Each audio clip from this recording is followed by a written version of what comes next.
In this video, I'm going to teach you how to play YouTube music while playing Roblox.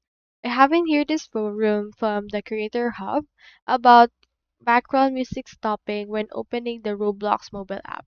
So for example, if you open a YouTube or music or Spotify and start playing a song and you actually open Roblox after it, music stops and the app launches. You can resume the music from the notification panel and then after that return to the Roblox app and if it actually processes again.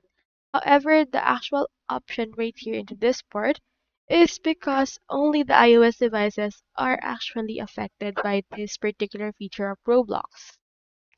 So, on that case, Android options or Android devices actually don't have this particular error. So what you can do is you can head over and then just turn off the music on your actual Roblox and play the music, the ones that you have on your Spotify right here. According to these users, you can actually just use Spotify open on your PC while playing a Roblox game, and the mobile should pause background option right there. So that's all there is today, and I hope this video helped you out.